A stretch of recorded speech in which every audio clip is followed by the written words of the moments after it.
qui sont impliqués dans la politique environnementale au plan national et international. C'est simplement le rond.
C'est bienvenue sur Matin d'Éden. Que la grâce et la faveur du Seigneur nous accompagneront de cette journée et le long de cette semaine. J'ai pas entendu Amen. Ben voilà, enfin il y en a qui disent Amen. Alors c'est un plaisir de vous retrouver par ici ce matin, chers amis. Nous allons à présent nous intéresser aux différentes informations que nous apportent justement les quotidiens en ce jour. Alors quoi de neuf, c'est la question que l'on se pose ce matin et on va simplement y aller à présent.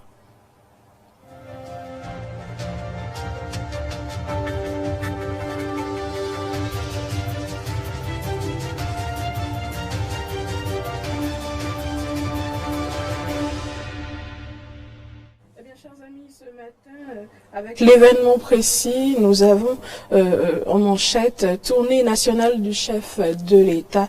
Patrice Talon promet des présidentielles inclusives. Nous passons à présent au quotidien Dynamisme Info. Dynamisme Info qui titre Implication pour la réconciliation avec Yahi. Talon confie aux sages et notables ce qu'il peut réussir par lui-même. Nous poursuivons cette page Quoi de neuf avec La Nation à présent. Tournée du chef de l'État dans les communes. Un exercice de reddition de comptes apprécié. Toujours à la une de ce même quotidien. Projet de loi de finances 2021. Des prévisions axées sur les investissements et le social. Nous passons à présent au quotidien L'actualité. L'actualité qui titre Distinction de l'UEMOA édition 2020. Madougou, première femme chevalier des PME Tiemoko Marc Garango. Toujours à la une de ce même quotidien, atelier de validation. Le plan de travail annuel budgétisé de l'année 2021 du projet Ouri Bénin en étude. Nous poursuivons à présent, chers amis, cette page avec le quotidien Le Matin.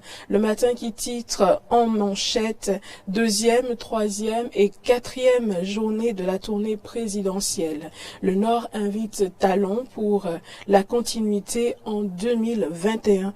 Difficile mais précieuse victoire du Bénin face aux Lesotho. C'est une information que vous retrouvez toujours au niveau du quotidien Le Matin. Éliminatoire CAN Cameroun 2022. Difficile mais précieuse victoire du Bénin face aux Lesotho. À présent, chers amis, nous sommes avec le quotidien La Primeur. La Primeur qui titre en manchette mise en œuvre du PAG dans la ville capitale. Porte Novo reconnaissant envers Talon. Toujours à la une de ce quotidien, vous retrouverez poste de contrôle juste à poser de Malanville. La commission de l'UEMOA offre 4 véhicules utilitaires au Bénin et au Niger. Poste de contrôle juste à poser de Malanville. La commission de l'UEMOA offre 4 véhicules utilitaires au Bénin et au Niger. Toujours à la une de ce même quotidien, épanouissement de la communauté rurale de Glazoué.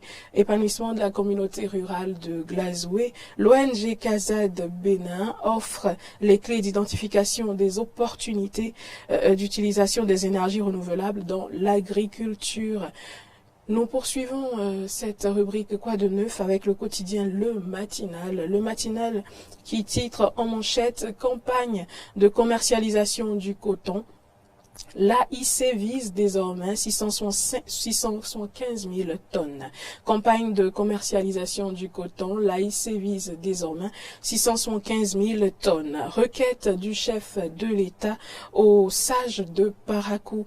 Talon Yahi, la réconciliation, à quel prix? C'est une interrogation à la une du quotidien Le Matinal. Requête du chef de l'État aux sages de Parakou. Talon Yahi, la réconciliation, à quel prix?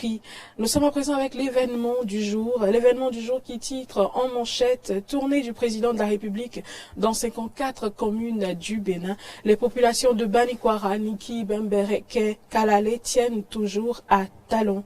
Les 4 vérités à présent.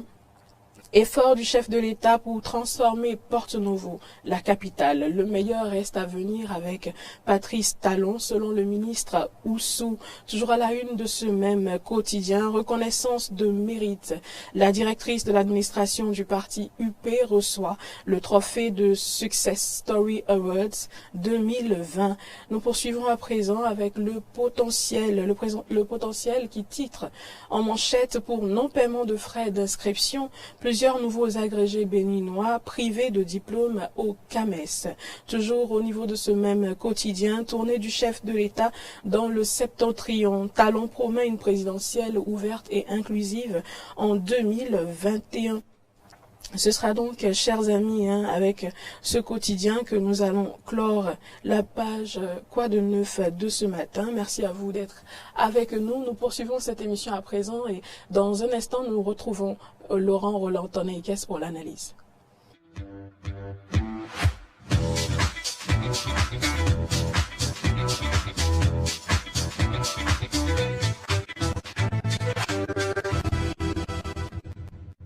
Retour donc sur ce plateau, Laurent Roland-Tonneikes, bonjour à vous et bienvenue. Bonjour Natacha Kofi et bonjour à tous ceux qui nous suivent ce matin. C'est un plaisir de vous retrouver par ici ce matin. Vous êtes habillé aux couleurs de l'amour, je me demande ce qui se passe. Ça va? Je suis amoureux. Ah oui? De Dieu ou de votre profession? De toute façon, je suis amoureux. Alors, Talon 10 ans scandé par les populations, sincérité ou farce? C'est de cela que nous discutons avec vous aujourd'hui. Évidemment, c'est de ça qu'on va parler ce matin. Alors, le chef de l'État, Patrice Talon, continue son périple en parcourant les communes. À chaque étape, Talon 10 ans est scandé, je crois que tout le monde le sait, par les populations. Peut-on y voir une dose de sincérité ou une farce plutôt? Alors, je dirais qu'on peut y voir une dose de sincérité et par endroit une farce. Parce que quand on se souvient des résultats des dernières élections communales et même les résultats des élections législatives, il y a certaines communes, et dans ces communes, on a pratiquement senti une abstention des populations. Et pour ce qui concerne les législatives, il y a une abstention. Et pour ce qui concerne les communales, on a vu que des communes ont largement voté pour les candidats qui ne sont pas ceux du chef de l'État. Quand je dis ceux du chef de l'État, c'est-à-dire les candidats des partis Union progressiste et Bloc républicain. Et donc, quand on en vient à voir des populations dans ces communes scander Talon 10 ans, je me demande si fondamentalement, ces populations sont pour autant sincères dans ce qu'ils disent. Alors, si ils n'ont pas eu le courage nécessaire ou bien ils n'ont pas voulu voter pour les soutiens du chef de l'État pour les communales, alors est-ce que le chef de l'État peut vraiment compter sur ces communes? Je donne l'exemple des communes de Bembereke ou de Parakou. Parakou, le maire Anasis Chaltokor a été battu par les forces Coripo, un Bénin émergent. Bembereke ou le général Bian, qui est du bloc républicain, n'a pas pu faire élire ses militants pour autant dans cette commune. Et donc, de ce point de vue, quand j'entends des populations de ces communes dire Talon 10 ans, je me demande s'ils sont vraiment sincères, ou bien ils sont obligés de dire, ou bien de faire comme tout le monde. Alors, quand on analyse ce fait, et qu'on regarde aussi les acteurs en jeu, on se demande aussi si fondamentalement ces populations seront vraiment prêtes à voter pour Talon en 2021. Alors, est-ce que le chef doit croire tout ce qui se passe ou bien il doit pouvoir faire attention? Oui, j'estime qu'il doit faire attention. Il doit faire attention. Que doit-il faire en définitive? Alors, ce qu'il doit faire, c'est vrai qu'il a commencé une tournée, c'est pour remobiliser les bases, c'est vrai, mais dans une certaine mesure aussi, c'est peut-être de répondre au plus tôt aux doléances de ces populations, parce que chaque fois, quand il va dans ces communes, les populations posent un certain nombre de problèmes. Alors, pour mériter l'estime de ces populations, pour changer la mentalité collective dans ces localités, pour que les gens en viennent à voter volontairement et de façon concrète pour lui en 2021, il va falloir, dans un temps record, trouver des solutions aux problèmes qu'ils ont posés au cours de son périple. Alors, puisque en 2021, ça dépendra des acteurs en jeu, ça dépendra des candidats qui sont en liste. Et s'il en vient que des candidats qui ont peut-être une bonne cote de popularité dans ces communes étaient candidats, c'est que, qu'est-ce qui va se passer? Les chefs d'État pourraient se retrouver en difficulté dans ces communes qui se sont mobilisées, où les gens se sont mobilisés pour crier à tout bout de champ en disant, alors qu'au fond, ils savent qu'ils ne sont pas sincères. Alors, merci à vous pour cette analyse, Laurent Roland Tonneikes. Merci à vous. Je pense que vous le savez, c'est toujours un plaisir. À présent, chers amis, on va vous proposer de retrouver un mot de l'actualité. Nous allons donc passer à présent au mot de l'actu.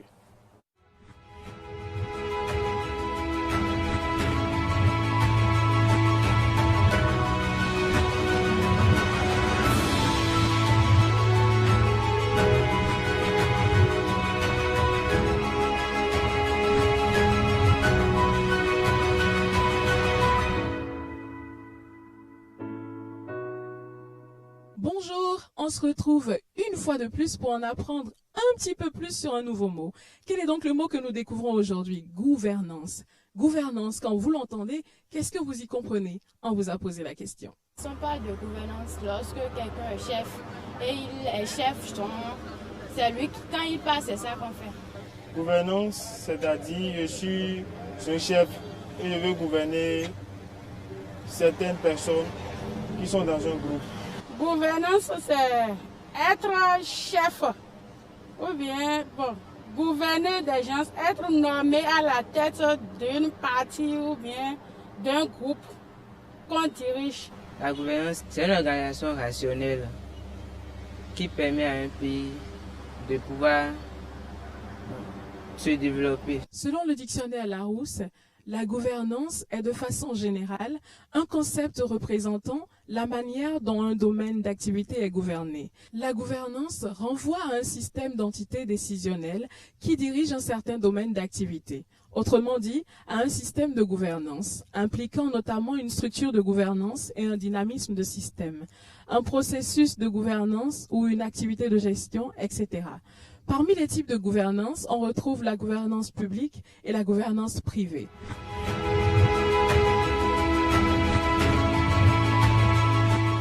Dans le contexte politique béninois, que comprendre par gouvernance? Nous avons posé la question à un spécialiste qui nous répond. Suivons-le ensemble. La gouvernance, de mon point de vue, c'est un mode de gestion, une ligne directrice qui est laissée dont les responsables étatiques, le président de la République par exemple, décide de la manière dont il va diriger, il va gouverner en fait le pays, et la gouvernance ou les lignes directrices en ce qui concerne la gouvernance dépendent des présidents. Ça peut varier d'un président à un autre. Donc la gouvernance est un mode de gestion d'un État, d'un pays, un mode de gouvernance, un mode de gestion, comme je l'ai dit en fait, d'un État ou d'un pays. Ce sera tout pour ce numéro du mot de l'actualité. Merci pour votre aimable attention, chers amis. On n'oubliera certainement pas de dire merci à Igor Moutondi qui est à la réalisation de ce numéro du mot de l'actualité. Merci également à Jean-Baptiste Bocco qui assure la prise d'image et le montage de ce numéro du mot de l'actualité. Pour ma part, je vous dis que Dieu nous garde, demeurez forts, soyons bénis et à bientôt. Bye bye.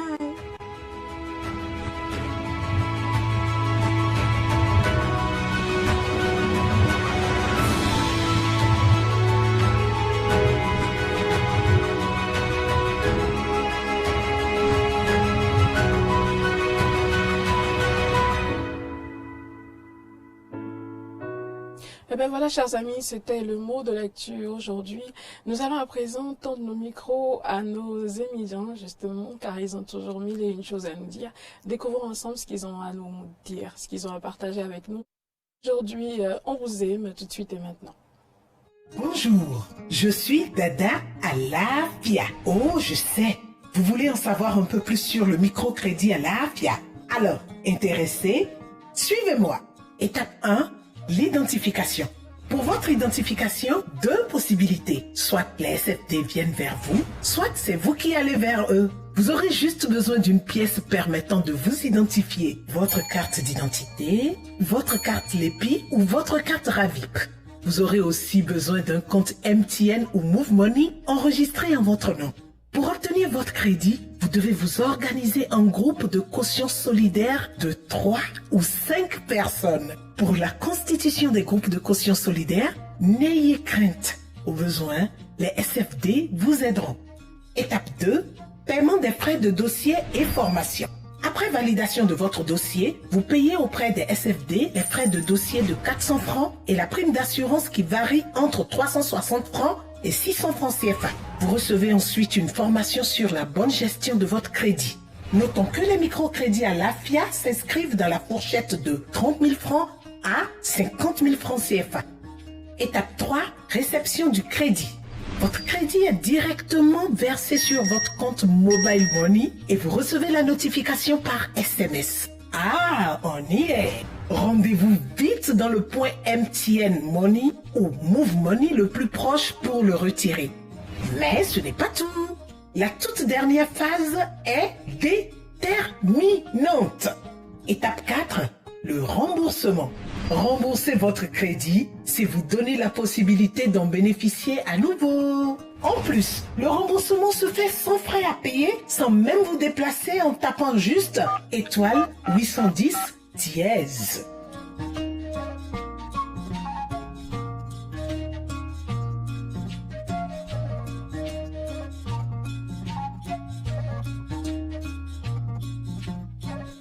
Microcrédit à l'AFIA, le crédit qui vient à vous.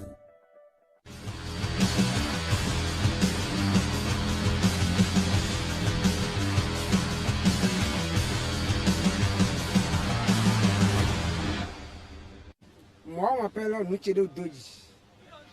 Je suis actuellement à Cotonou. Le travail que notre président est en train de faire, c'est beaucoup. Mais à Kadjemena, donc, il a fait des rues un peu partout. Même, comment on appelle, Agra. Même, il y a des voies propres là-bas. Donc, ce qu'il a fait, c'est très bon sur moi. Oui. Et notre côté maintenant, ça a devenu un peu propre, selon moi. Je veux qu'il va continuer de faire ce qu'il est en train de faire, quoi. Moi maintenant, je veux qu'il va nous aider à trouver des places pour avoir la facilité donc, entre nous les hommes. Et bien voilà, chers amis, nous sommes de retour sur ce plateau. Laurent Roland Taneikes, vous avez écouté comme moi ce qu'il vient de nous dire notre zème. Oui, il apprécie les actions du gouvernement. Je crois que c'est de bonne guerre, c'est un choix. Il a préféré, lui, apprécier les efforts que le gouvernement a fait dans le domaine surtout de construction des infrastructures routières, surtout dans la ville de Cotonou. Il a posé un problème à la fin. Il faut trouver, certainement, si on essaie de comprendre ce qu'il veut dire par là, c'est de leur trouver peut-être des parkings, des sites où ils peuvent rester. Parce que dans la ville de Cotonou, c'est vrai que vous allez voir des parcs de Zémidian, conducteurs de taxi moto Zémidian, mais qui ne sont pas pourtant formels. Ils arrivent à se réunir soit sous des arbres ou bien des places spécifiques. Peut-être qu'ils posent un problème. Est-ce que désormais on peut trouver un moyen de les aider à trouver un emplacement qui est spécifiquement dédié aux immigrants? C'est vrai que les gouvernants successifs qui sont passés ont voulu mettre fin à ce corps de métier. Est-ce que le gouvernement, si un gouvernement leur donne un site comme parking, est-ce que cela n'amène pas à légitimer l'existence? On attend de voir. Mais selon vous, leur requête est-elle tout de même justifiée? Elle est plus ou moins justifiée. Pour moi, si on en vient à les considérer comme étant des travailleurs qu'il faut protéger, c'est qu'il faut les trouver alors réellement quelque part où ils doivent rester. Maintenant, dans le débat qui fait que ils sont à la base d'un certain nombre de choses et qu'il faut vraiment finir avec cette pratique dans la ville de Cotonou. Je me demande si les autorités pourront les écouter. Merci en tout cas à vous, Laurent Roland Tonekes. Merci à vous également. Je pense que de toute façon, tous autant que nous sommes, je parle des Béninois vivant au Bénin, évidemment, nous savons que les hymnes nous sauvent la vie quand même. Les hymnes rendent un énorme service aux populations. Moi, en venant ici ce matin, j'ai pris des hymnes. Donc, s'il n'y avait pas les hymnes, ce n'était pas évident que je trouve un taxi pour venir ici ce matin. Donc, ils rendent un service. C'est vrai. Moi, j'estime que au lieu de chercher peut-être à enrayer définitivement ce corps de métier, autant mieux les réorganiser. C'est vrai qu'il y a une structure privée qui a commencé à les réorganiser autrement, ce qui permet d'avoir une certaine assurance, une certaine sécurité pour les passagers. On peut voir dans ce sens. Parce que c'est de l'emploi. Et si ceux-là ne faisaient pas ce travail, imaginez le taux de chômage dans ce pays. Que ferait-il? Oui, le taux de chômage déjà, je me demande quel gouvernement pourrait absorber ce flux-là qui malheureusement se retrouve au milieu de ce côté, qui sont devenus immigrants. J'en ai vu plein ces derniers jours qui sont peut-être des étudiants qui ont fait l'université une fois, ils n'ont pas les moyens et qui ont été obligés d'aller de ce côté. Il y en a à qui on a remis des motos qui doivent conduire pendant 2 ans ou 1 an et demi et après ils reviennent, la moto devient leur propriété. Et c'est à partir de ça, ils se construisent quelque chose qu'on peut appeler vie. Sinon, en fait, pour moi, dans ces conditions, c'est pas facile de construire une vie. Les premiers en ont fait une fortune, mais aujourd'hui, c'est difficile. Puisse Dieu tous nous aider, parce qu'en fin de compte, absolument tout, comment je vais appeler ça, tout travail est plus ou moins difficile. Oui, et celui-ci est particulièrement difficile. S'asseoir sur moto toute une journée, apprendre des gens à passer dans les nids d'oiseaux, les crevasses, avec toutes les douleurs possibles. Le soir, ils sont tellement fatigués. Au point, des gens sont obligés d'aller prendre des produits prohibés parfois pour pouvoir avoir le tonus pour conduire. C'est bien triste. J'ai assisté il y a quelques jours à un accident au Carrefour avec Erico où le monsieur est venu cogner 2 étudiants qui allaient au cours autour de 15 heures. Et qu'est-ce qu'on constate? Quand le ZIM s'est relevé et a commencé à parler, on a senti qu'il était allé boire quelque chose. Son collègue zimien disait, oui, il a pris médicament, il a pris comprimé. Donc, ça veut tout dire. C'est triste. Parce qu'en réalité, il faut payer le propriétaire à temps. Et quand vous ne payez pas, vous faites 6 mois, et que 7e mois, vous avez des difficultés que vous ne payez pas le propriétaire, il y a des propriétaires de moto qui viennent vous arracher la moto. Et donc, vous vous êtes battu pendant 6 mois à payer, mais le 7e mois, peut-être vous avez un parent qui est décédé, vous n'avez pas travaillé. Le propriétaire ne veut pas entendre ça. Donc, ces gens sont obligés, il y a de ces propriétaires qui viennent arracher les motos, et les gars, les souffrances de 6 mois ou bien d'1 an, c'est à l'eau. On vous écoute ce matin et pour ma part, je ne peux m'empêcher d'avoir une forte pensée, en tout cas à l'endroit de ces une forte pensée pour eux ce matin. Je leur dis toujours, ceux avec qui je discute souvent, quand ils me prennent souvent, je leur dis, ne baissez pas les bras, croyez en vous-même et réfléchissez, regardez au fond de vous ce que vous pouvez entreprendre autrement, même à partir de 25 francs, à partir de 100 francs. Il y en a qui ont quitté les terres, qui ont assez de domaines dans le Bénin, en fait, on va un peu en profondeur, vers le Zou, les collines, mais qui malheureusement, voilà un autre problème de nos gouvernants. Il faut désormais maintenant réorganiser ces jeunes-là dans une certaine mesure et financer l'agriculture, donner des moyens à ces jeunes-là. Parce qu'il y a le problème de pluie qui se pose dans ces régions.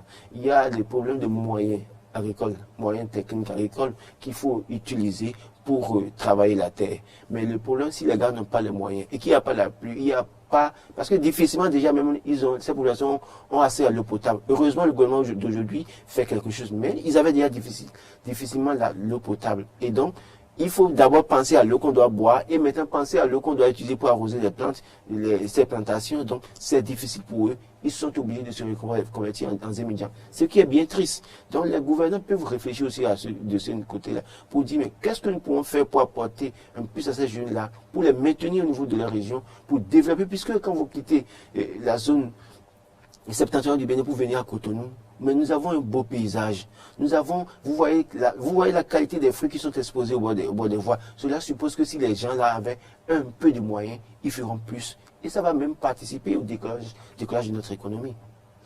En tout cas, c'est une autre analyse que vous venez de nous offrir comme ça. Ouais, bon. C'est heureux. Merci à vous. Merci Je à vous pense que également. toutes les personnes qui nous écoutent sont également touchées justement par cette situation. Oui, Les ceux qui, les acteurs politiques qui ont des domaines 3 hectares, 5 hectares, 10 hectares, 25 hectares dans les régions là et qui les bloquent sans rien faire et qui sont à Cotonou, alors que ces jeunes, il y en a qui ont fait les lycées, qui ont fait l'université, qui ont besoin juste d'un hectare pour cultiver. Mais un homme politique qui a 25 hectares quelque part, qui met ça là en quarantaine, en jachère, il n'utilise pas et il ne peut même pas avoir la bonne volonté de mettre ce domaine à la disposition des jeunes qui ont besoin de terre. Il y en a qui sont à Cotonou, qui ont fait la formation, mais juste parce qu'ils n'ont pas de domaine à cultiver. Ils peuvent pas aller se positionner sur les sites de quelqu'un d'autre pour produire. On les traitera de voleurs ou bien d'usurpateurs. Et donc, de ce point de vue, ces acteurs politiques, si nous suivons ce matin, ceux-là qui ont... Quand vous regardez, je dois aller chez moi à la par exemple, avant la dépression d'Ali Malais, il y a des acteurs politiques qui décrient, qui critiquent le gouvernement en place, mais qui ont des domaines au bord de la voie, qui ne l'exploitent pas. Il faut qu'ils le mettent à la disposition des jeunes. C'est ça aussi servir son pays. Un peu comme vous, hein. Tous les domaines moi, je n'en ai pas. Moi, j'ai pas de vous domaine. Avez mis en jachère. Non, j'ai pas. Non, j'ai pas. Moi, je n'ai pas pour autant de domaine. Et je vous juge. Je vous faites penser à Mori Agua, qui dit souvent, vous faites preuve de trop de modestie, là. Non, moi, je vais vous dire une chose. Si moi, aujourd'hui, Laurent Toninquet, j'avais 50 hectares quelque part, soyez sûr que je démissionne du journalisme pour aller à la terre. En attendant, vous avez un hectare, mettez-le à... Non, oui, justement, c'est-à-dire aujourd'hui, la terre ne ment pas. Aujourd'hui, nos terres sont assez riches. Donc, le minimum qu'on peut donner à des jeunes qui pourraient devenir aujourd'hui, demain, patrons, qui pourraient s'auto-employer, si ces jeunes avaient ça, je vous assure que le pays présenterait autre image. On ne va plus voir des jeunes aller brûler les pneus pour soi-disant défendre des hommes politiques, parce qu'ils seront concentrés sur ce qu'ils font. Moi, si j'avais un domaine, vous pensez que je serais en train de me réveiller à 6 h du matin à me battre comme ça? Je serais mon propre compte. C'est la passion. Oui, mais au-delà de la passion, vous prenez en charge. Certes, mais la passion. Oui, mais au-delà de tout, vous savez, vous pouvez vivre prenez-vous en charge. Prenez-vous en charge. Vous pouvez vivre de votre passion. Prenez-vous en charge. Merci à vous, Laurent. Merci, Natacha Kofi. J'espère que notre invité est en coulisses et qu'il ne va certainement pas tarder à s'installer. En attendant, je vous invite, chers amis, à faire un tour du côté de la régie publicitaire. Fais ta part contre le Covid. Sa propagation peut te stopper. Ça dépend de toi. Limite tes sorties, mais si c'est nécessaire, porte un max dans tout lieu public. Oh. La Covid peut tuer, les fausses infos aussi. Vérifie toute info avant de partager. Oh. Le gouvernement sensibilise, les agents de santé mobilisés. Alors que fais-tu de ton côté pour stopper cette maladie? La COVID-19 peut être stoppée, mais ça dépend de toi et moi. Alors que chacun fasse sa part. Peuple du Bénin, la Covid-19 est une réalité, mais nous pouvons arrêter sa propagation si chacun de nous fait sa part. Ceci est un message du gouvernement en collaboration avec UKAid.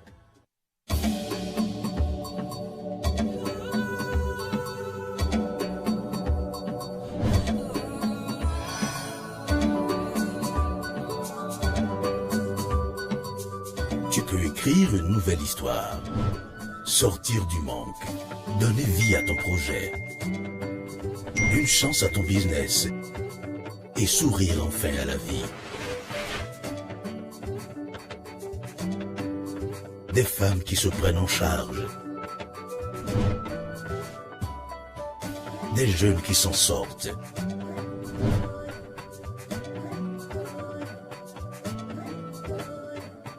Des familles plus heureuses. Avec le microcrédit à l'AFIA, tout devient possible. Toi aussi, tu peux réussir.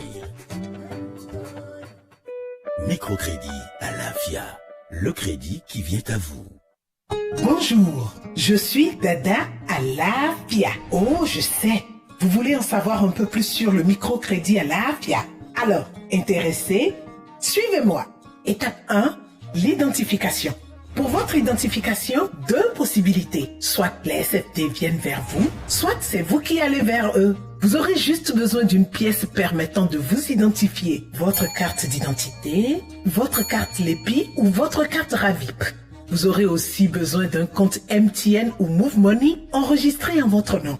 Pour obtenir votre crédit, vous devez vous organiser en groupe de caution solidaire de 3 ou 5 personnes. Pour la constitution des groupes de caution solidaire, n'ayez crainte. Au besoin, les SFD vous aideront. Étape 2, paiement des frais de dossier et formation. Après validation de votre dossier, vous payez auprès des SFD les frais de dossier de 400 francs et la prime d'assurance qui varie entre 360 francs et 600 francs CFA. Vous recevez ensuite une formation sur la bonne gestion de votre crédit. Notons que les microcrédits à l'AFIA s'inscrivent dans la fourchette de 30 000 francs à 50 000 francs CFA. Étape 3, réception du crédit. Votre crédit est directement versé sur votre compte Mobile Money et vous recevez la notification par SMS. Ah, on y est! Rendez-vous vite dans le point MTN Money ou Move Money le plus proche pour le retirer. Mais ce n'est pas tout. La toute dernière phase est déterminante. Étape 4, le remboursement. Remboursez votre crédit si vous donnez la possibilité d'en bénéficier à nouveau. En plus, le remboursement se fait sans frais à payer, sans même vous déplacer en tapant juste étoile 810 dièse.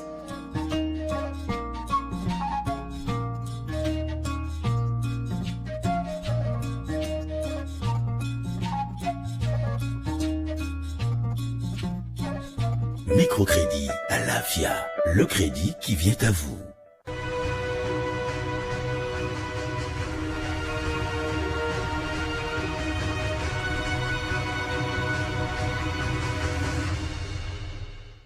Bienvenue à toutes et à tous, une fois de plus sur cette émission. Aujourd'hui, nous parlons d'un thème spécifique. Je pense que pour la plupart, vous avez appris le décès de l'ancien président John Rawlings. C'est donc de cela que nous allons parler sur Convainc-moi ce matin.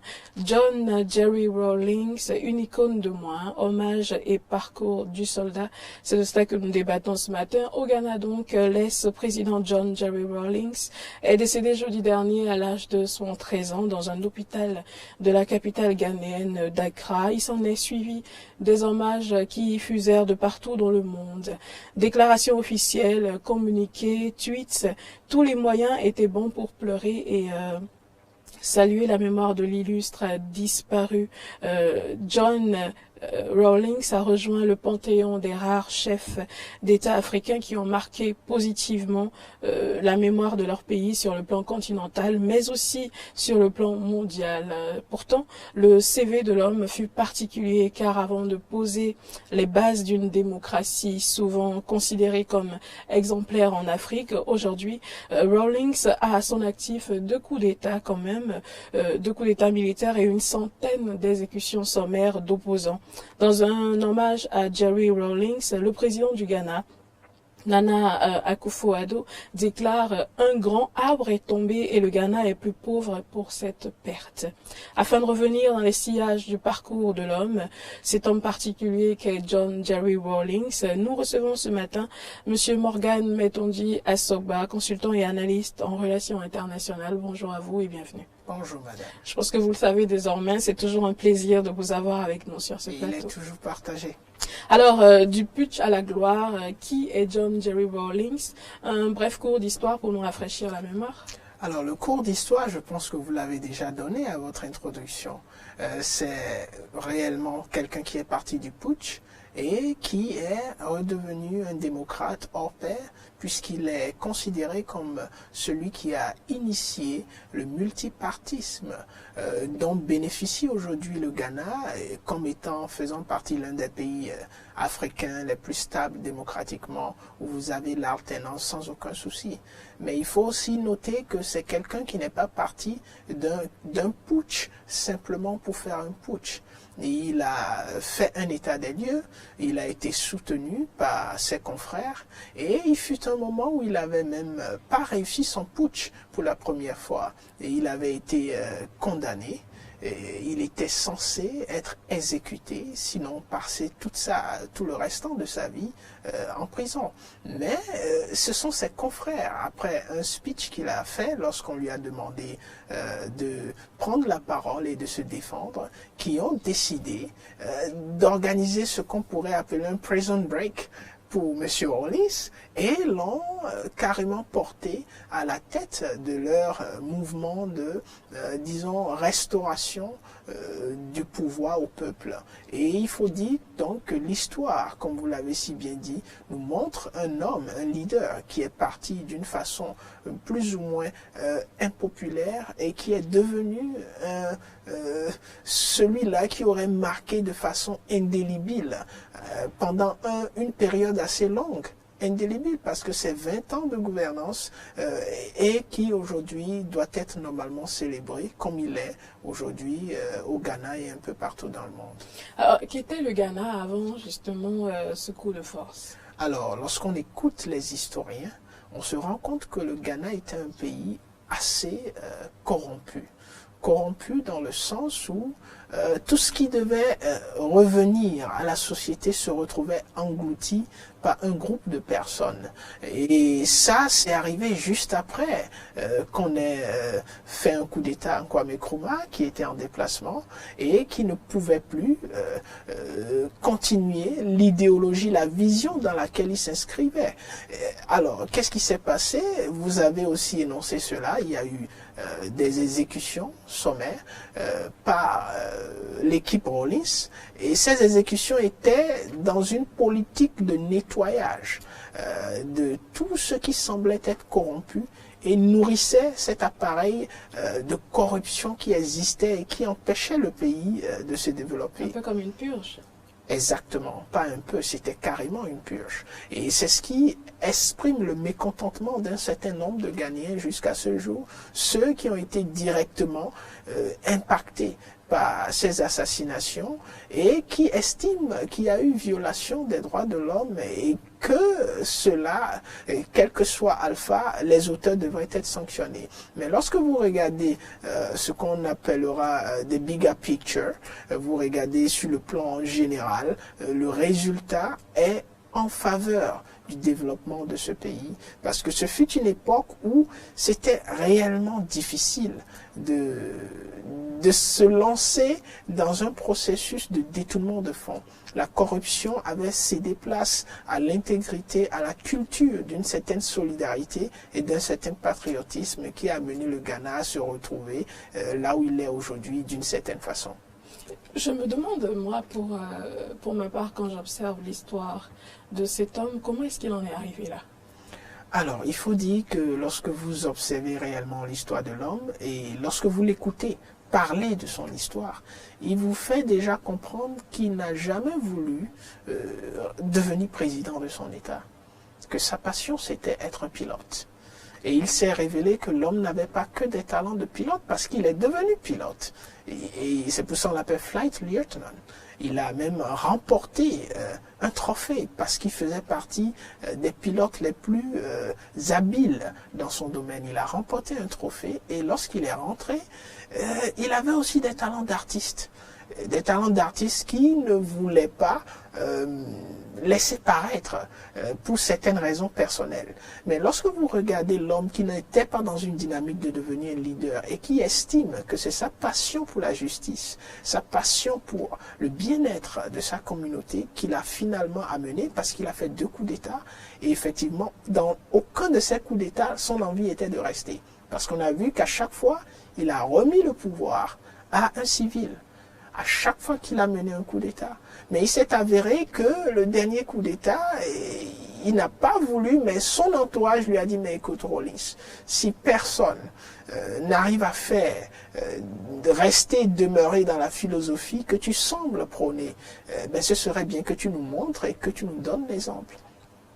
Le 23 octobre dernier, Rawlings tweetait par rapport à la situation politique en Guinée, je cite, « Les nombreuses vies perdues à cause de la tentative du régime de prolonger son mandat sont tout à fait inacceptables. Le président guinéen Alpha Condé doit faire mieux pour protéger le peuple et s'acquitter de son mandat. » Peut-on dire qu'il veillait activement et s'impliquait sur les questions de bonne gouvernance sur le continent? Non seulement il veillait activement à le faire, mais c'est ce qu'il a démontré lui-même.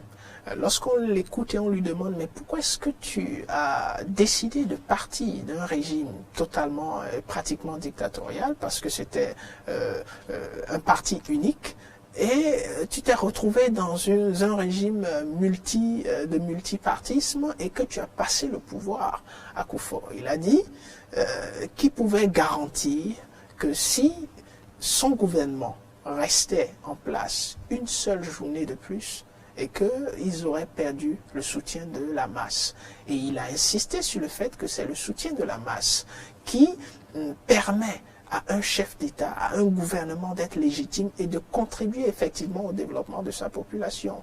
Il faut, en renforçant la pensée de l'homme, dire qu'il est difficile d'amener tout un peuple dans le bon sens lorsqu'il n'est pas prêt à aller dans le bon sens. Et c'est ce que les chefs d'État, en général, les leaders devraient comprendre. On ne force pas un peuple à aller dans le bon sens. Ce qui est certain, lorsque le peuple se rend compte qu'il est dans l'erreur, il revient toujours dans le sens qu'il faille, quel que soit ce que cela peut le coûter. Et c'est cette culture de l'erreur qui permet aussi d'apprendre, parce qu'on pense que l'erreur n'est pas bonne, mais parfois elle vous permet d'apprendre, de faire une expérience et de vous prendre résolument dans la direction qui vous permet d'avancer. Je pense que c'est le message que Rawlings était en train de lancer à ses pairs, qui continuaient à ne pas comprendre cette philosophie d'être toujours du côté de la masse d'une certaine façon, surtout lorsqu'il s'agit des questions de légitimité et de légalité. On reproche souvent aux Africains, ou du moins à leurs appareils démocratiques, de faire plus confiance aux hommes forts plutôt qu'aux institutions fortes. Ce choix ne s'est-il pas avéré payant pour le Ghana? Oui, le choix s'est avéré payant. Mais s'il y a une chose que nous ne devons pas exclure de ce processus d'institutions fortes, c'est que la plupart des institutions fortes viennent de l'initiative de certains hommes forts. Lorsque vous regardez ce en quoi aujourd'hui le Ghana peut être considéré comme un État qui a des institutions fortes, vous comprenez qu'à un moment donné, le dit Rawlings a dû aller au-delà des considérations institutionnelles qui n'allaient pas dans le sens du développement de son peuple. Ce qui expliquerait les exécutions sommaires qu'on a eues. Parce que le système qui était instauré à l'époque au Ghana était un système qui ne garantissait pas le développement du pays. Et c'était des institutions plus ou moins fortes. Il a fallu un homme fort dans une dynamique assez forte pour éradiquer ce système qui ne permettait pas au pays d'avancer. Et c'est maintenant avec cet homme fort, avec son équipe assez solide, qu'on a pu installer d'autres institutions qui sont devenues très fortes aujourd'hui au Ghana, où il est difficile de déraciner ces institutions qui contribuent effectivement au développement de la communauté. Donc, certes, il faut des institutions fortes, mais il faut des hommes de vision, d'intégrité, pour installer ces institutions fortes. Parce qu'il ne s'agit pas juste d'avoir une institution forte. Il s'agit d'avoir une institution qui favorise le développement de la communauté. Et c'est ce qu'il faut souligner dans cette dynamique.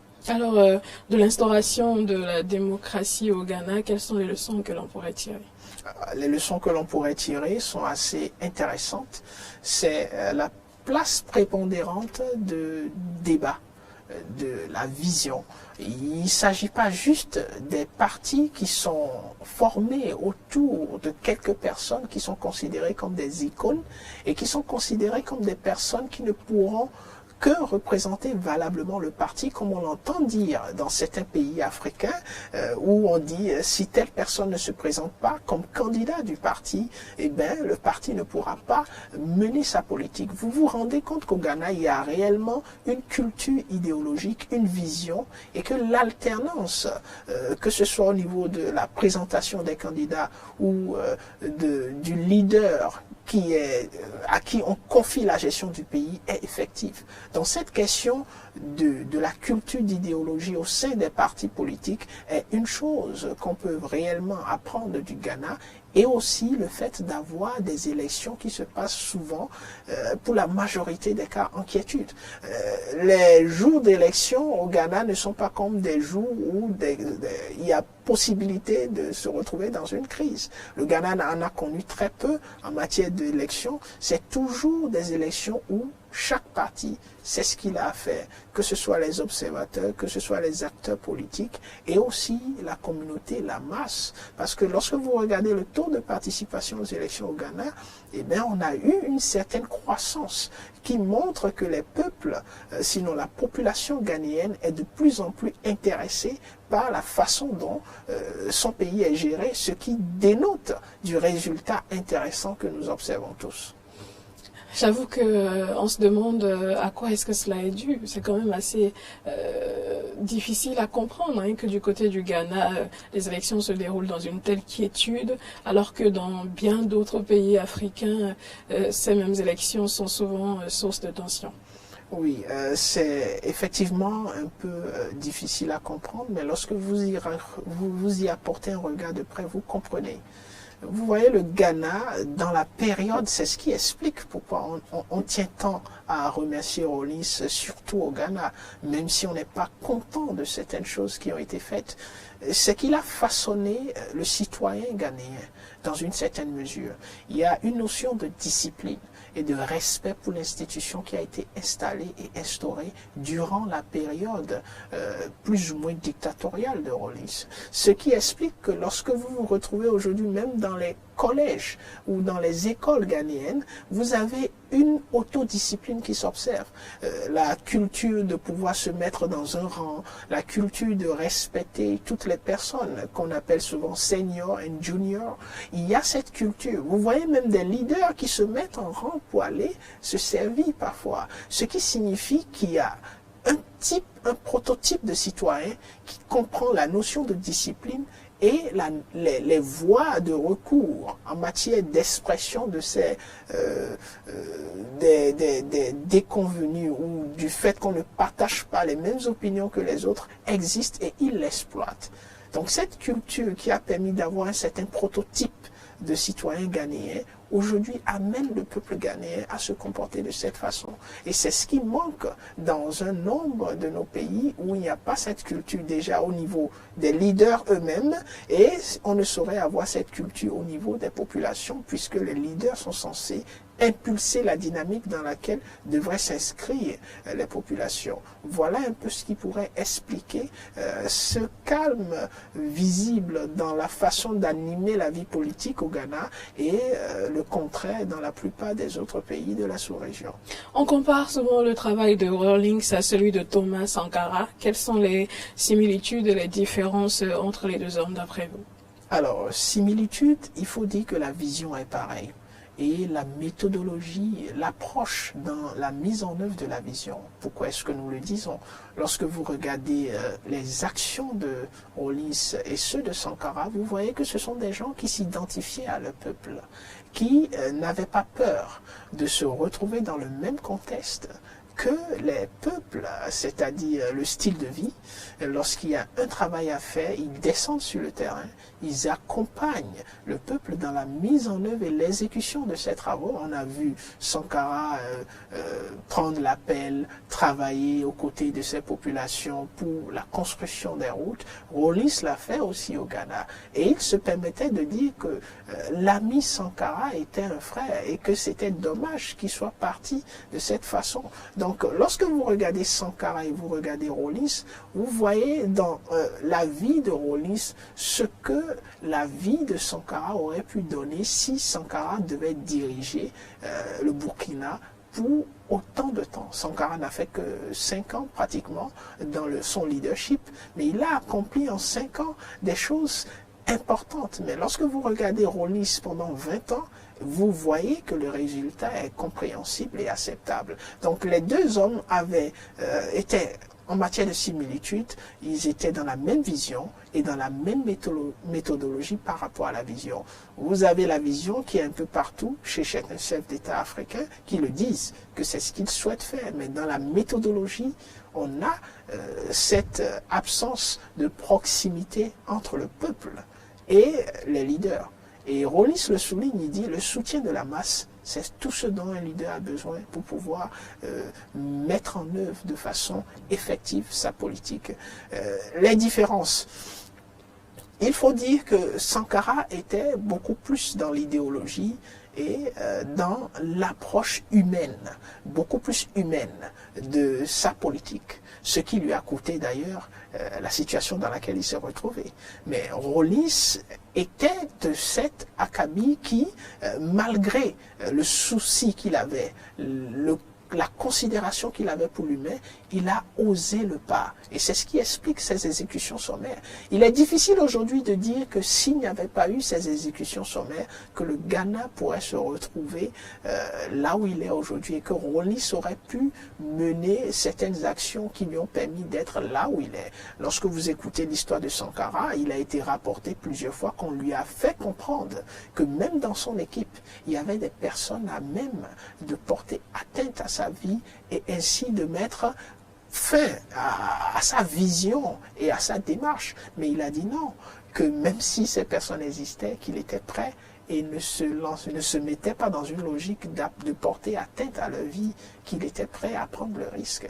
Et nous voyons ce que cela a donné. De l'autre côté, vous avez Rawlings qui n'a pas hésité, avec toute son équipe, à mettre hors d'état de nuire toutes les personnes qu'il considérait comme des personnes qui représentaient une menace à éliminer automatiquement si d'aventure sa vision d'un Ghana prospère, d'un Ghana qui est autosuffisant, comme le dit aujourd'hui le président Nana Akufo-Addo avec beaucoup de fierté, parce qu'il a aussi fait un travail, c'est une continuité.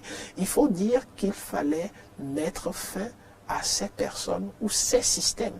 Parce que des personnes, ce sont des maillons d'un système. Ce système de corruption qui empêchait le Ghana d'aller de l'avant. Et il a fait. Voilà la différence entre les deux hommes, que ce soit Sankara et Rawlings.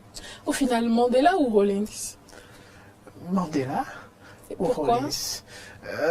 Je dirais qu'il ne faut pas faire le choix entre Mandela et Rawlings, parce que c'est deux hommes qui sont effectivement dans la même vision, mais qui se retrouvent dans des contextes très différents. Lorsque vous regardez le contexte de l'Afrique du Sud, il faut dire que l'Afrique du Sud est un pays qui a souffert beaucoup de l'apartheid. Un système qui n'était pas seulement un système de corruption, mais un système de discrimination et de, disons, maltraitance du peuple. Il a fallu qu'il y ait un homme d'une certaine crampe de vision. Vous voyez, Mandela ne pouvait pas forcément appliquer la méthodologie Rawlings en Afrique du Sud et s'en sortir vainqueur. Parce que Mandela a appliqué une méthodologie qui est celle de prendre les règnes de son pays et d'avoir le courage de pardonner à ces personnes, parce qu'il a estimé qu'il se retrouvait dans un pays où on ne pouvait pas dire à ces bourses qui n'étaient pas sud-africains et où on ne pouvait pas dire aux Black South African qu'ils n'étaient pas sud-africains, puisqu'ils étaient et constituent jusqu'aujourd'hui la majorité de la population. Mais du côté de Rawlings, c'était pas cela. C'est déjà un pays qui avait une vision donnée, instaurée par Kwame Nkrumah dès les indépendances, et qui s'est écarté de cette vision lorsque Kwame Nkrumah a été évincé du pouvoir. Et c'est pour rétablir cette vision que Rawlings est revenu et a adopté une certaine méthodologie. Donc, les deux hommes sont des leaders respectables et qui ont une vision constructive pour les États, mais ils se sont retrouvés avec des peuples, des contextes qui sont largement différents. On comprendrait l'attitude de Mandela, même si de l'autre côté, il y a plusieurs personnes qui disent qu'il aurait pu procéder autrement, parce que certes, on a eu fin au système d'apartheid dans le traitement social et humain, mais lorsqu'on regarde à l'apartheid économique, on a vu que même après la fin de l'apartheid du système social, on a toujours eu ce décalage important entre l'économie des Blacks South African et l'économie des Boers, qui sont restés maîtres de l'économie, maîtres du système et ont toujours continué d'une certaine façon à avoir une vie plus décente que ceux des Sud-Africains. Mais de l'autre côté, au Ghana, vous voyez un leader qui est venu, qui a rétabli le système et tous les choose-makers qui avaient fui à l'époque où il était dans une politique d'austérité par rapport au système corrompus sont revenus au Ghana. On n'a plus de shoemakers ghanéens dans les pays limitrophes. Aujourd'hui, nous nous retrouvons avec des shoemakers qui sont d'autres nationalités, alors que le terme shoemaker, chumeka qu'on dit à tout bout de champ, vient du Ghana. Ces Ghanéens qui ont fui leur pays à l'époque, qui étaient venus dans les pays limitrophes, essayaient de vivre dans des conditions plus ou moins acceptables. Alors, Rawlings, Kérékou, j'ai envie de vous demander, quelles sont les similitudes selon vous? Un peu plus de similitudes. Lorsqu'on voit les systèmes que chacune des deux personnes ont adoptés, ils se sont inscrits dans la même logique et Kérékou a eu l'opportunité aussi de diriger pendant longtemps. Le problème s'est posé au niveau du résultat. On aurait pu avoir le même résultat qu'on a eu au Ghana, au Bénin. La différence, c'est que effectivement, Kérékou, dans sa dynamique, n'est pas allé aussi loin que Rawlings. Pourquoi? Parce qu'il n'avait plus le soutien de la masse. Ça veut dire que Kérékou et Rawlings ont compris l'utilité du soutien de la masse. Kérékou, à un moment donné, a cédé à la conférence nationale, pas parce qu'il avait peur de ses leaders politiques qui se retrouvaient en face de lui. Le président Kérékou a cédé à la conférence nationale parce qu'il a compris que la masse n'était plus de son côté. Et vous avez constaté qu'après cela, il est revenu pour un mandat parce que la masse s'est retournée vers lui, parce que la masse a compris que, bon, certainement, elle pouvait soutenir le président Kérékou dans sa vision. Mais là, il était déjà un peu trop tard, parce que le système qu'il soutenait et qui pouvait amener le Bénin à adopter un comportement de discipline, parce que c'est là où se trouve le gros nœud. Avoir des citoyens prototypés dans la discipline et le respect du sacré et du commun. C'est ce que Rawlings a eu le privilège de cultiver avant de se retrouver dans un système démocratique qu'il a conduit lui-même. Vous voyez, la transition d'un système dit dictatorial au système démocratique a été conduit par Rawlings et il est resté au pouvoir après le système dictatorial, ce qui n'est pas le cas de notre président Mathieu Kérékou. Quel est selon vous l'héritage le plus important laissé par Rawlings? La discipline et l'intégrité. Et vous voyez même l'idéologie de Keep Ghana Clean, c'est parti de son époque. Et jusqu'aujourd'hui, vous voyez des Ghanéens qui sont fiers de cela et qui sont dans une discipline. C'est un peu lorsque vous allez dans les rues du Ghana et lorsque vous voyez des embouteillages. Vous ne voyez pas des embouteillages où vous voyez des conducteurs en train de conduire sur les trottoirs. Il y a une certaine discipline qui est restée, qu'il a pu instaurer et qui continue aujourd'hui à se faire ressentir. Donc, ce système de discipline, de prototype du citoyen qui pourrait faciliter le développement est l'un des héritages les plus importants du président Rawlings, même si cela lui a coûté une partie de son humanité. Parlons donc des échecs notables de l'homme à présent.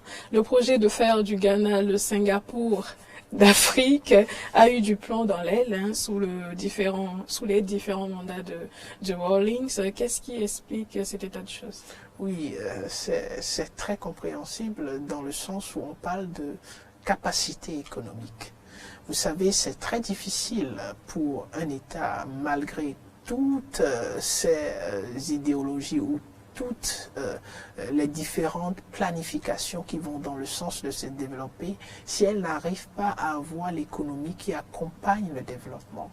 Et dans sa philosophie, Rawlings n'avait pas forcément le soutien de la communauté internationale, puisqu'il ne s'inscrivait pas à l'époque dans la philosophie qui permettait d'avoir du soutien financier. Et nous parlons ici du soutien financier. Donc cette économie, pendant son gouvernement, on a vu plusieurs fois la monnaie ghanéenne perdre de la valeur et on a vu des opportunités dans le système international qui étaient refusées au Ghana. Donc il a fallu au Ghana de démanteler cette capacité à pouvoir s'autosuffire. Et ce qui expliquait le fait qu'à un moment donné, durant son mandat, les étudiants, les élèves ont dû cesser d'aller à l'école pour aller dans les plantations, pour rendre le cacao suffisamment considérable pour pouvoir apporter de l'économie dans le pays et permettre au Ghana de se développer. Donc l'idéologie du Singapour d'Afrique a eu un frein réel qui est celui de l'économie. Il fallait trouver le financement et le Ghana, qu'on le veuille ou non, certes, a de la ressource, mais lorsque vous avez de la ressource, des ressources naturelles, il faut bien trouver des acheteurs. Et c'était là où se trouvait le problème. Trouver des acheteurs qui comprennent la philosophie, qui sont prêts à soutenir cette philosophie. Alors, Rawlings est très peu connu de la nouvelle génération, malheureusement. Quel message adresseriez-vous à cette jeunesse en perte de repères? Alors, c'est de trouver les repères et de comprendre qu'il y a des repères. Et ces repères se retrouvent dans l'histoire. Pas l'histoire comme racontée forcément par la communauté internationale, mais qu'il faille eux-mêmes aller à la source, essayer de comprendre, de faire des recherches comparatives. Parce que lorsque vous vous intéressez un peu à Rawlings ou à Sankara, ou à d'autres leaders qui ne sont pas très connus, mais qui ont réellement contribué à mettre en place une philosophie, un système de développement. Même lorsque vous remontez dans l'histoire des royaumes, l'Empire Mandingue et bien d'autres royaumes africains, vous vous rendez compte que l'Afrique ne manque pas de repères.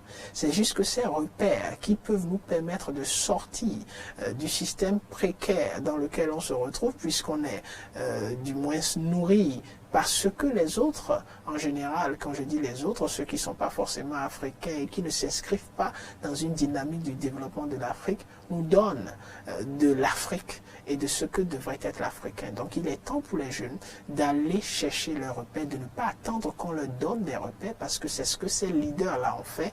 Ils ne se sont pas contentés de se plaire dans les repères qui étaient donnés par la communauté, mais ils sont allés au fond puiser et identifier ce qui pourrait servir de repère pour développer les États. Donc nous, jeunes, nous devons faire ce travail d'aller rechercher les repères, de fouiller dans l'histoire, de mener des études comparatives, de faire des débats qui nous permettent d'identifier ce que serait et devrait être notre façon de voir pour le développement de notre communauté. Merci à vous, Monsieur Assoba. Je rappelle que vous êtes consultant et analyste en relations internationales. Ce fut un réel plaisir, comme toujours. Plaisir partagé. On espère vous retrouver une fois de plus, très vite sur ce même plateau. Ce sera tout, chers amis, pour Convainc-moi de ce jour. Cette émission se poursuit à présent. Je suis Dada Alafia. Oh, je sais. Vous voulez en savoir un peu plus sur le microcrédit Alafia? Alors, intéressé? Suivez-moi. Étape 1, l'identification.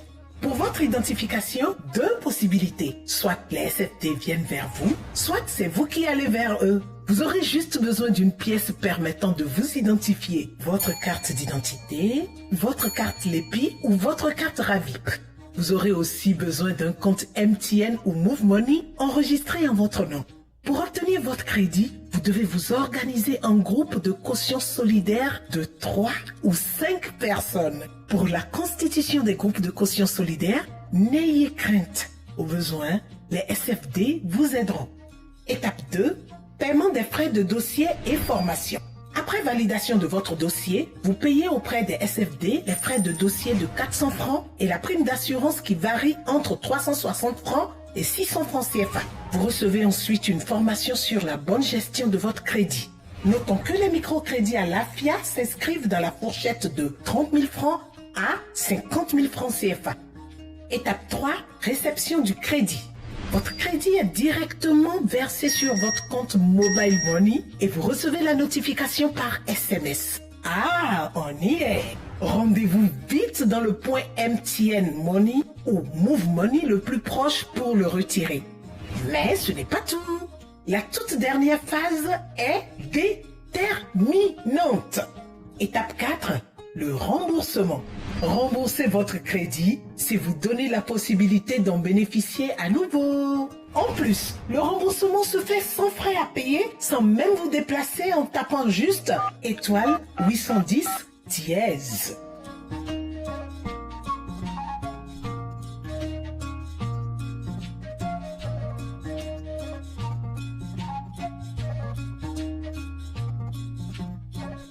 Microcrédit à l'AFIA, le crédit qui vient à vous.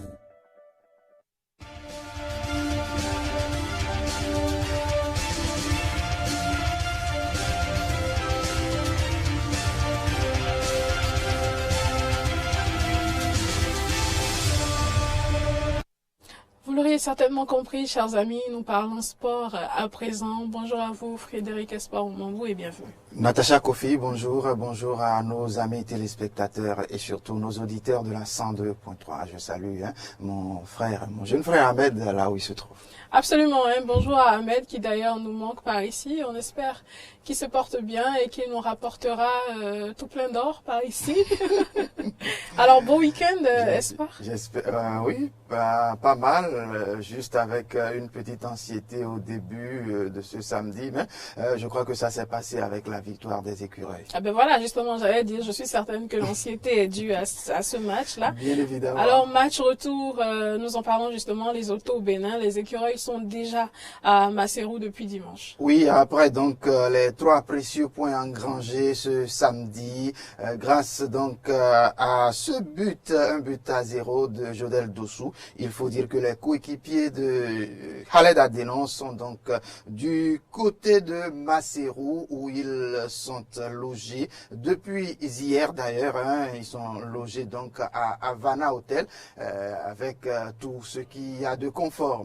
De toute façon, il y a une forte délégation de ministres, le ministre des Sports qui est de la partie, avec le président de la fédération du football qui aussi est de la partie. Donc, tout est mis donc pour que les écureuils soient bien traités, pour que les résultats soient donc des résultats assez probants.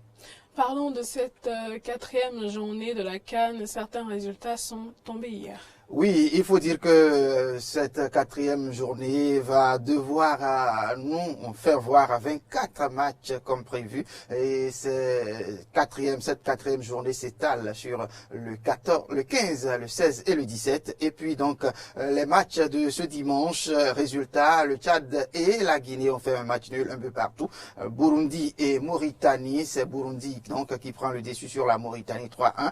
Les Comores essaient donc d'effacer le Kenya 2-1. Guinée, Bissau, Sénégal. Le Sénégal a pris le dessus 1-0. Et puis la Libye a perdu face à la Guinée équatoriale 1-0. Alors rapidement, les matchs du jour. Le Malawi va affronter le Burkina Faso. Ce sera à Blantyre. Et Soudan du Sud, Ouganda à Nairobi. Sao Tomé et Principe. Afrique du Sud, ce sera à Durban. Gambie, Gabon à Bakaou. Et puis Mozambique, Cameroun, ce sera à Maputo. Zimbabwe va affronter l'Algérie à Harare, Botswana et la Zambie du côté de Francistown, et puis Etswani, Congo, ce sera à Mazini. Alors, première journée du Master de Londres, Dominique Thiem s'impose face à Stefanos Tsitsipas. Bien évidemment. J'arrive finalement. C'est désormais un grand classique, il faut le dire, même si ça n'a pas encore la dimension d'une rencontre entre Nadal et Federer ou bien Djokovic et Nadal. De tout de même, il faut dire que Dominique Thiem et Stefanos Tsitsipas, chaque fois qu'ils se rencontrent, ça tourne au bras de fer. Dès le premier match donc d'ouverture de ce Master du côté de Londres, l'Autrichien et le Grec ont lancé les hostilités avec la volonté de dicter le jeu dans les conditions très rapides selon donc le 3e mondial. Chacun bien remis de ses différents pépins physiques. Un pied pour Dominique Thiem et qui donc s'est blessé à Vienne, et puis une cuisse pour Tsitsipas à Bercy. Il faut dire que ça a commencé au pied du plancher, comme on le dit, pour finir donc par une victoire convaincante, 7-6, 4-6 et puis 6-3 après 2h17 pour, je dirais, en faveur du 3e mondial, donc Dominique Thiem. Alors, Golf Masters, à présent, l'Américain Dustin Johnson remporte le Masters d'Augusta. Bien sûr, c'est un sport dont on ne parle pas souvent. Augusta, c'est en Géorgie. Pas de suspense donc ce dimanche avec Dustin Johnson qui n'a pas quitté la tête et s'impose avec 5 coups d'avance. Le premier numéro 1 mondial remporte donc la première veste vert et établit un nouveau record avec un total de -20. C'était ce dimanche, un dimanche à Augusta, mais cela n'avait pas la saveur d'un dimanche puisque c'était sans les roars, ces fameux rugissements du public qui rythment les exploits des champions et leurs coups de génie. Et ce dernier, donc, a manqué de tout ce relief-là. Malgré tout, il faut dire que c'est bien Dustin Johnson qui a réussi à s'imposer et donc qui prend la partie. Merci à vous, Frédéric Espoir Oumambou. Toujours avec un plaisir. Nos amis ont constaté, aujourd'hui n'est pas à nos côtés. Ahmed Arekpa, oui, bien évidemment, Ahmed Arekpa qui va pour le moment à d'autres occupations. On lui souhaite donc beaucoup de courage et beaucoup de force. Absolument, et surtout qu'il nous rapporte de l'or. Il est allé à l'île au trésor. On dirait, j'en ai l'impression. Allez, je sais qu'il y en a pas mal qui sont friands d'horoscope et qui pourquoi pas, prennent grand plaisir. Une fois n'est pas coutume, servez-nous l'horoscope. Absolument, oui. Donc, si la réalisation nous le permet, nous allons donc vous proposer l'horoscope de ce jour. Et je pense que je ne peux pas le faire sans justement dérouler le tapis rouge pour ma personne, pour une fois. Alors, on en parle maintenant.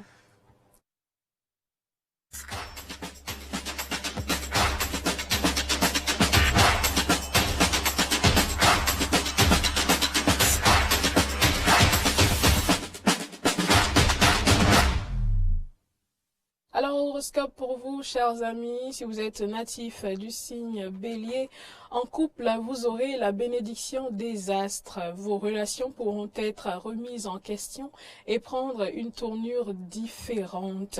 Si vous êtes de signe Taureau à présent, les Taureaux donc, chers amis, prenez du temps pour vous, malgré vos multiples obligations professionnelles et familiales. Tâchez de consacrer quelques moments pour vous rendre heureux. Natif du signe Gémeaux, le bonheur conjugal vous fera de larges sourires. Natif du signe Gémeaux, le bonheur conjugal vous fera de larges sourires. Vénus va protéger vos relations avec votre partenaire. Sensualité, complicité, tendresse, tout cela sera au rendez-vous ce jour. Natif du signe Cancer à présent, les cancers, le bonheur est à portée de main, chers amis cancers. Si vous êtes en couple, vous aurez droit à des moments tendres, sincères et harmonieux. Vénus va protéger vos relations en ce jour. Natif du signe Lion, alors les lions à l'image de tous nos téléspectateurs de signe Lion qui nous regardent ce matin. En couple, soyez patients, ça ne sert à rien d'être un lion en couple. Soyez donc patients et évitez de prendre une décision trop hâtive concernant votre vie à deux. Chers amis Lions, si vous cédez à votre besoin d'indépendance, cela pourrait ne pas forcément faire du bien à votre relation. Chers amis Vierges à présent, Vierges à l'image non pas de Natacha Kofi, mais de tous ces téléspectateurs qui nous regardent ce matin, célibataires, Vénus vous aide à arriver à vos fins. Eh bien, apparemment, c'est le grand jour pour vous, chères Vierges. La planète de l'amour est très habile pour obtenir tout ce qu'elle souhaite. Vous serez donc largement servi aujourd'hui. Balance à présent. Chers amis Balance, en couple, petite incompréhension à l'horizon. Des conflits pourront en effet survenir dans votre vie conjugale parce que votre partenaire vous semblera ne pas être très à l'écoute. Alors je vous invite, chers amis, à faire preuve de patience puisque désormais vous êtes avertis. Amis Scorpions, Mercure vous donne envie de fun. Influencé par sa présence, vous aurez envie de fantaisie et d'originalité dans votre relation amoureuse. Mais attention à ce que désire votre partenaire. Essayez de balancer.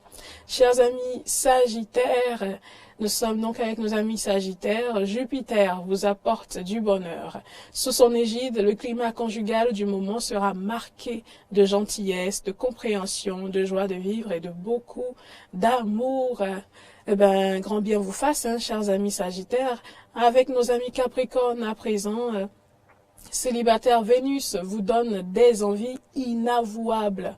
Cette planète accroît votre avidité amoureuse de façon sensible et met votre forme physique à l'épreuve.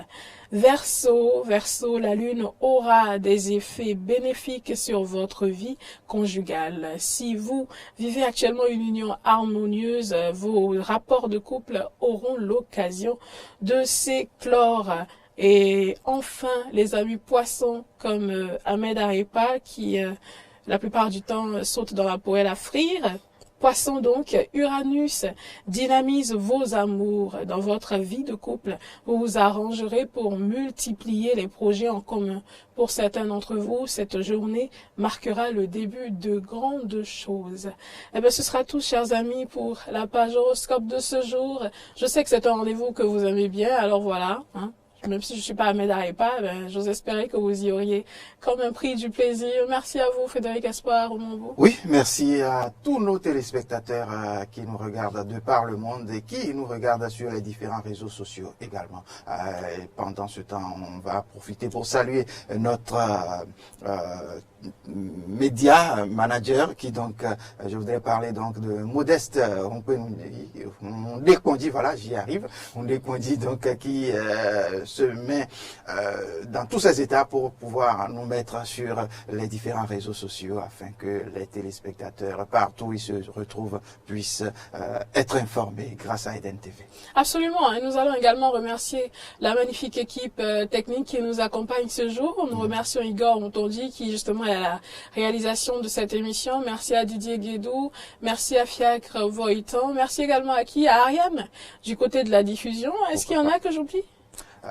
J'ai fait le tour. Alors merci à toute la rédaction d'Eden TV et un clin d'œil spécial d'ailleurs aux deux Red Chef Télé et le Red Chef Radio. Merci pour leur soutien apporté à cette émission. Portez-vous bien, chers amis, prenez soin de vous. C'est lundi, c'est donc le début de la semaine. N'oubliez pas que c'est aujourd'hui qu'il vous faut garder votre foi et votre sourire au top niveau afin que la semaine se déroule de la meilleure des façons.